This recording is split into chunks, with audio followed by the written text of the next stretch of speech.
Good morning and welcome to this NASHiCS webinar, which is being presented by Matt Banagan of LifeVac Europe. It's talking about choking risk in care, and obviously LifeVac Europe, the organisation.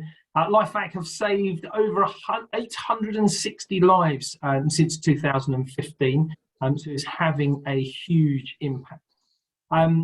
Just a couple of general points. If you've got any questions during this webinar, which should be approximately half an hour, if you've got any questions regarding the presentation, please, if you could put these in the chat. It just means that if we do run out of if we run out of time for any reason, we can revisit the questions and issue a Q&A sheet afterwards. The presentation will be recorded. If you've got any questions of clarity, so as we are, as the webinar is being presented, if you need clarification on information that you've heard, please feel free to raise your hand, and the presentation will be available following this webinar. I'm going to stop talking because I have a cold. I do not want to be coughing, making it look like I'm preempting this choking webinar. So I'm going to hand over to Matt. Hi everyone, hope you're well. As Brett introduced, I'm Matt Banagan from LifeVac Europe. We work very closely with the care sector in the UK, having saved many lives. So everything I'm going to talk about today is everything we've attained since 2015, from going around training care homes and speaking to various SALT people and doctors and nurses, and the experience we've kind of learned from providing training in care homes. Okay, I can waffle on for hours, so anyone in the chat, if I'm waffling, just please let me know. Screen share my screen right now so you can see presentation.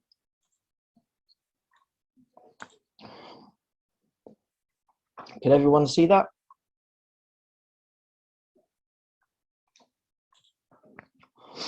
Yeah, I can see that. Okay, great. Okay, so I'm going to go through 5 points and then Q&As at the end. The first one I'm going to cover is what factors contribute to choking within the care setting, who is at risk of choking within a care setting, what increases the risk of choking death in a care setting, and why can first aid fail people that you care for, and what obviously yourself can do, your colleagues, carers, etc., etc. Okay.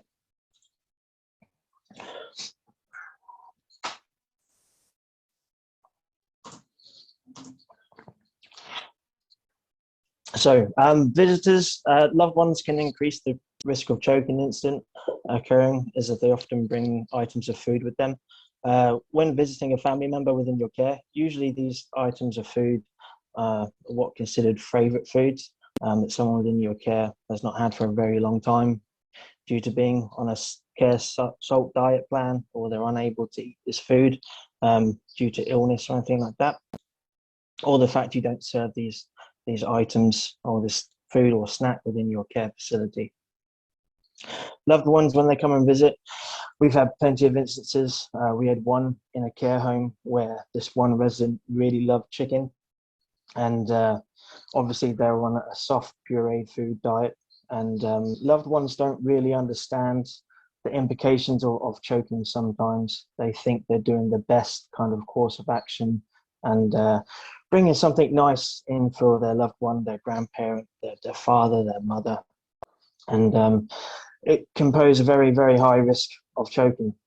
Drop food. When someone within your care wants a certain type of food, they will go to extreme lengths to obtain this food.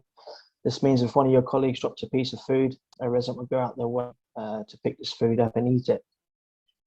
We've had a few instances where during meal times, obviously people have come out with the food, they're serving the food, and especially when someone's sitting at big tables and someone across from them is eating something and they're not allowed to have it.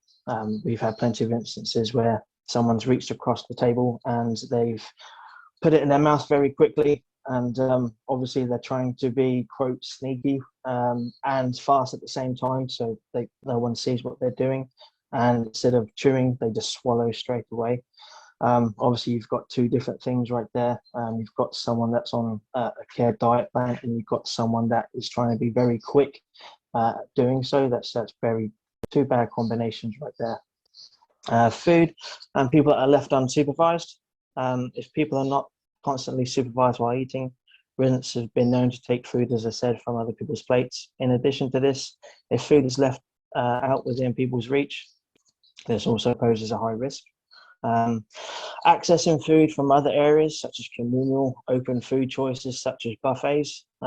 Obviously, everyone has celebrations, such as Easter, Christmas. You have your Christmas parties. You have, especially during Easter time, you have people making gingerbread houses. So things that are, good celebrations, but they also pose very high risk of choking. Staff coming complacent and occasionally sharing confectionery with service users. As I said, especially at Christmas, where chocolates can be left out in reach of people. Who's at risk of choking in a care and nursing home? To put this simply, the answer is everyone. People are high risk of choking. People on salt care diet plans are not the only people that are high risk of choking. There's a huge misconception that children at the high risk of age of choking. The truth is, in fact, people over the age of 65 have a higher risk of choking than children. This is for many reasons. I've got 3 children, and I'm constantly at my dinner table telling my children, my youngest is 5, chew, chew, chew, small bites, cut it up. It's just ingrained in the back of my mind for everything I do as my career. In fact, obviously, it's people over the age of 65 that are highest risk of choking. It's really hard to find the real, true, honest statistics in the UK. If you go to other places, such as the US or Spain, choking statistics are very easy to find. In the UK, if you go look at the Office of National Statistics, they will say roughly on average about 300 people over the age of 65 die every year from choking. But the case is, it's a lot more than that. When someone passes away, say if obviously you've got choking, can lead to cardiac arrest. Office of National Statistics, they don't record the secondary cause of death. So if someone's choking and they have a cardiac arrest, and their death certificate, it will say cardiac arrest due to choking. But when it goes to the Office of National Statistics, they will just record it as cardiac arrest. So it's very, very hard to find the true statistics of choking in the UK. And hopefully that's something that's going to improve in the years to come.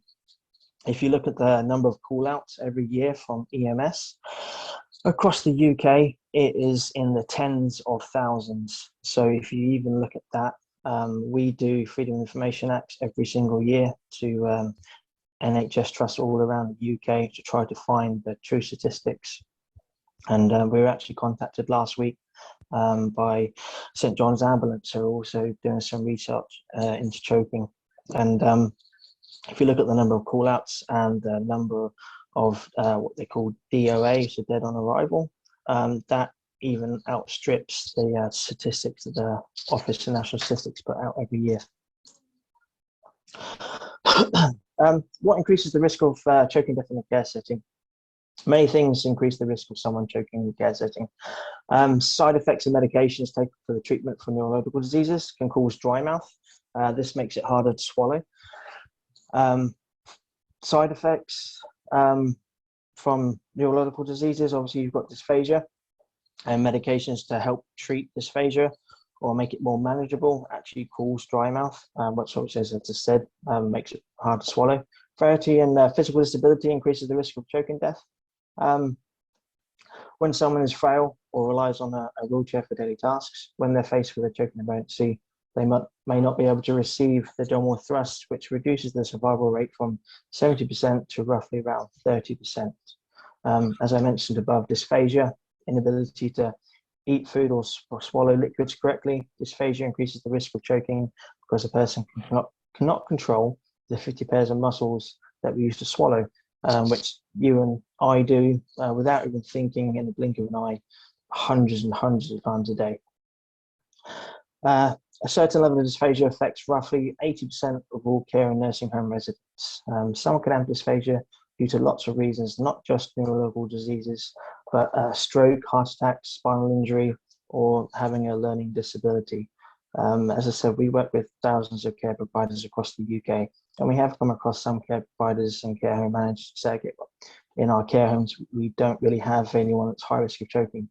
And that kind of demonstrates to us that they don't understand fully the risks of choking and who's actually at risk of choking, because really in a care setting, it's everyone, whether that's due to neurological disability, physical disability, age, frailty, or learning disability. What can you do for the people you care for? Let me go back. First aid choking protocol, abdominal thrusts and back blows. They're only 70% effective when performed correctly in a perfect situation by a healthcare professional. As we all know, there's no such thing as a perfect situation. If you've got someone, for example, John, who's a larger stature and he's in a wheelchair, and you've got Joanne, who's a smaller stature rescuer, and then he starts choking, she's left with back blows because she physically can't get her arms around the resident to do abdominal thrusts. So your abdominal thrusts and your back blows in combination, that in a perfect situation, they're 70% effective. So even when someone can receive the full first aid treatment, there's still 30% room for improvement. If they can't receive the abdominal thrust, then their survival rate drops to about 30%, which is a huge room for improvement. When someone's performing CPR, they're trying to keep the person choking, blood pumping around the body to try to keep them alive until an ambulance comes. In reality, they're doing that, but they're also pumping deoxygenated blood quickly around the body, making that person go brain dead a lot sooner. So the quicker you can relieve the obstruction, the quicker you can get fresh oxygen back into the bloodstream and stop that from happening. And that's why we always say when someone's performing CPR, it's fantastic, because obviously it's first aid. Everyone should learn first aid, but you're pumping deoxygenated blood around that body really quickly, making that person go brain dead a lot sooner.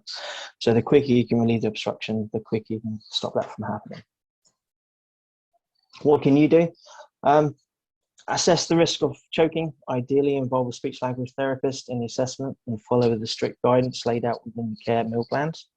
Observe people that are high risk of choking while they're eating. Advise friends and family members who have been seen giving food to their loved ones that hasn't been provided by your care facility.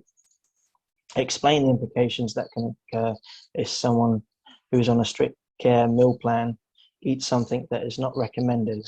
As I said before, unfortunately, loved ones, they don't fully understand implications of choking. So they think they're doing something very nice for their father, grandmother, mother, but in fact, they're putting that person's life at risk. Report to your care home manager if you think someone is becoming high risk of choking or has had one or more choking incidents, no matter how small the incident was. Obviously, someone doesn't really get assessed for dysphagia or by SALT unless they have a choking incident. So it's kind of one of those things. It's too late at that time, but there's other things you can do. Involve chefs so that they're aware of choking risks. That way they prepare the food correctly and the correct consistency.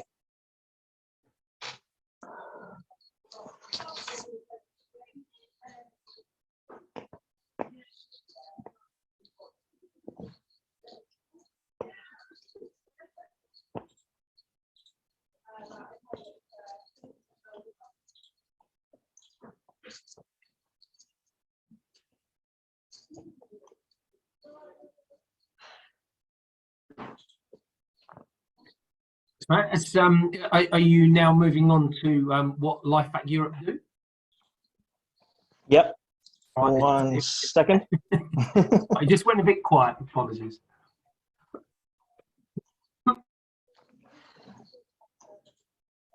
There you go. I'm back now. So I'm not a salesperson by nature, as explained to Brett. LifeVac Europe, we were formed in 2015 with one thing in mind: to prevent choking deaths. We're a family-operated business. My father's from the medical device field. We're based down in Devon. The story behind LifeVac: Arthur Lih invented LifeVac in the USA. We as a family, lived in the USA for about 9 years. And Arthur actually was a contractor for my father, and he became a very good family friend. And he called my father up in 2013, said, "I've invented this. It's been through testing. It's got one peer review publication behind this. Do you want to do this with me?" Originally, I'm from retail management.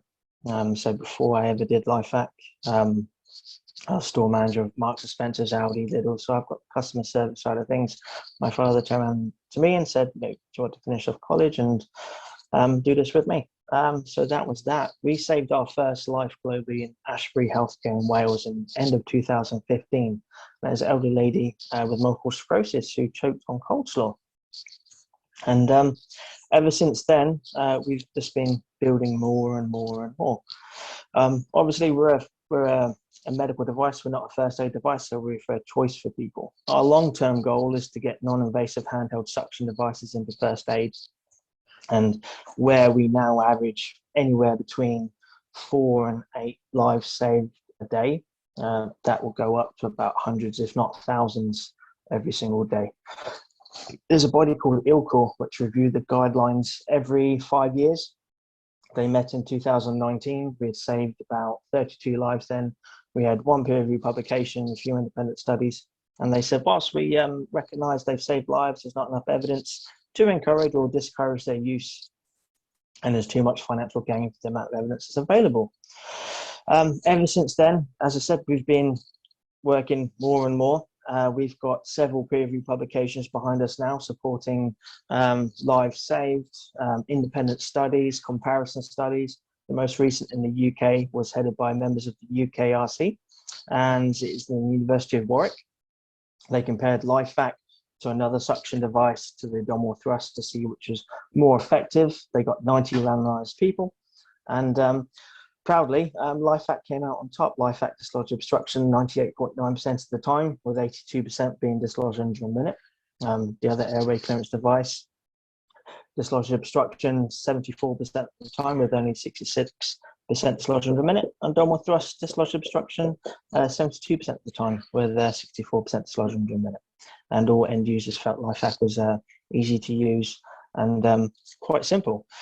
There's an open research study underway right now as well. We're a medical device, so we have to keep track of all usages, whether successful or unsuccessful. And knock on wood, LifeVac's never been unsuccessful in relieving obstruction of an upper airway.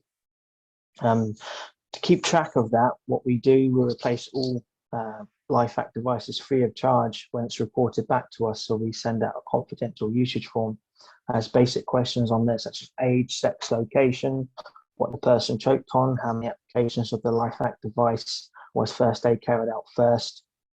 And when it's sent back to us, we send out a free LifeVac device and a free mask. So that's what we do. Has anyone got any questions?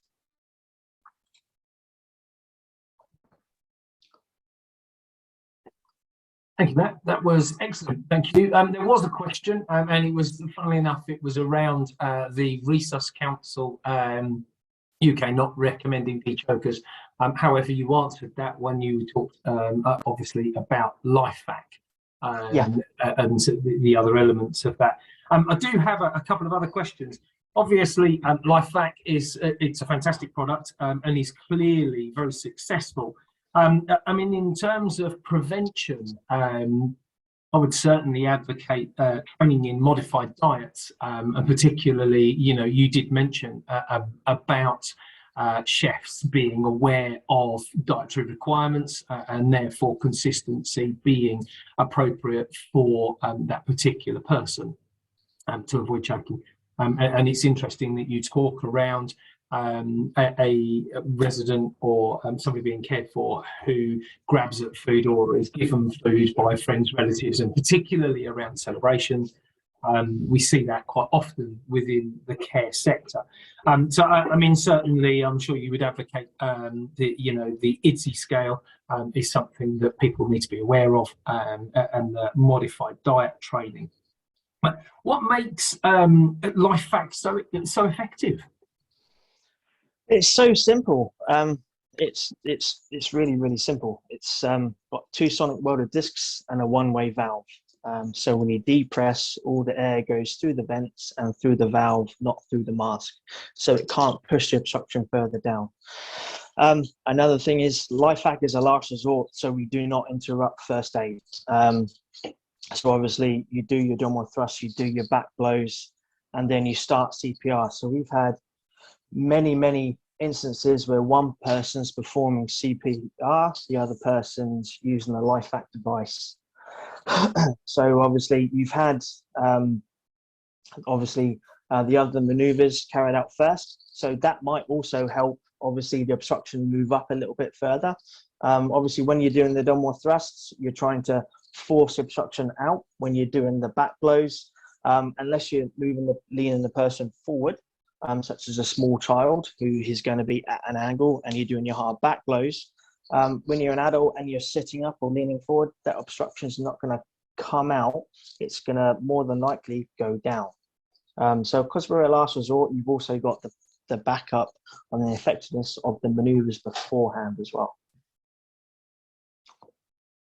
Okay, thank you. And then I've just had another question come in. What are the training requirements for staff in relation to the LifeVac device?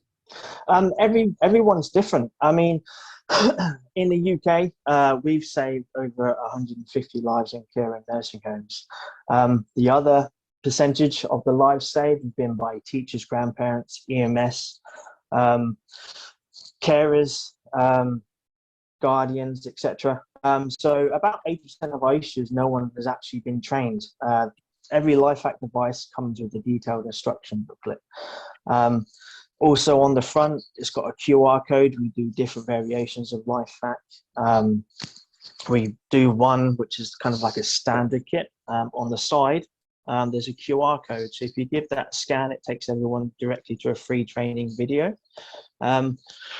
We do free e-learning training as well. Originally, we just used to do face-to-face training. And during COVID, obviously, we had lots of care providers saying, okay, well, we need the training, but you can't come to our care homes. Can you do anything about this? So we reached out to different care providers and said, okay, we're coming up with this training. We would love your input on this. And we came up with e-learning training. It's choking in care setting, how to recognize choking, different types of choking, when and how to use your LifeVac, case studies, etc. And then obviously in addition to that, we offer face-to-face training.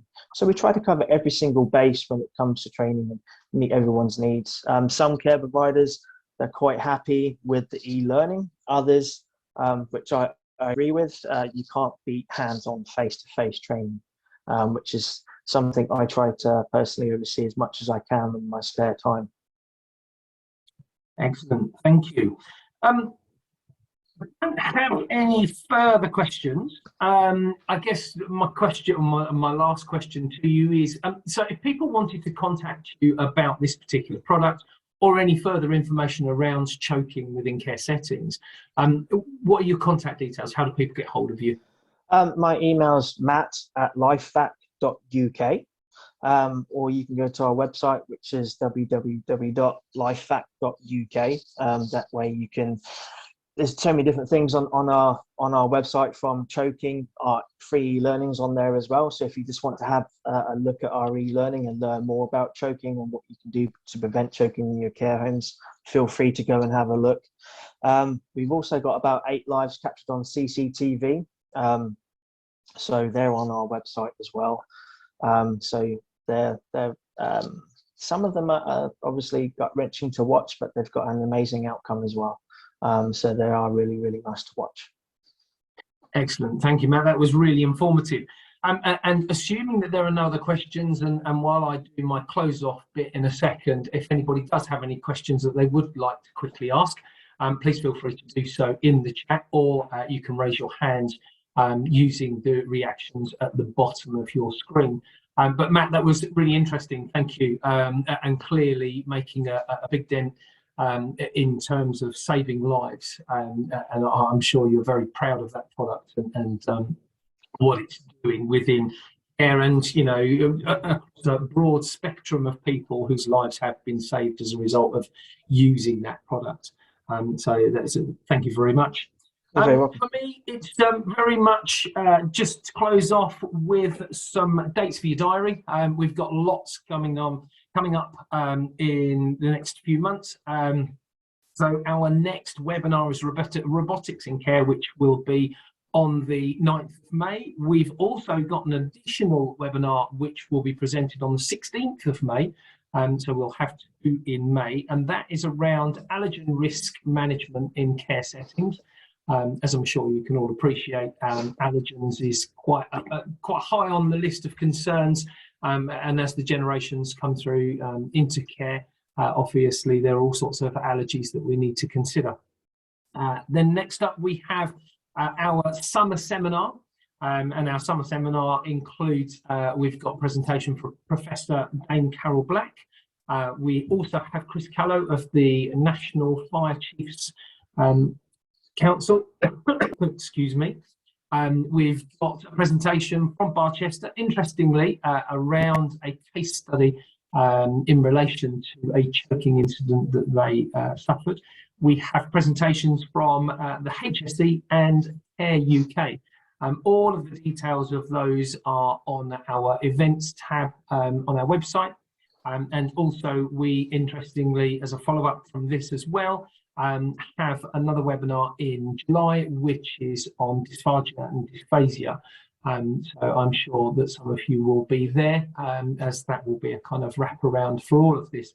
But as I say, a huge thank you to Matt, as he's given his details, and this presentation will be available on our website along with the actual presentation itself, which will be sent to yourselves who have joined us. Thank you very much for your continued support. Stay safe. I'm going to wrap up now because I'm going to start coughing, nothing to do with the choking webinar that we've just had. Yeah, enjoy the rest of your day and your week. Thank you very much for attending.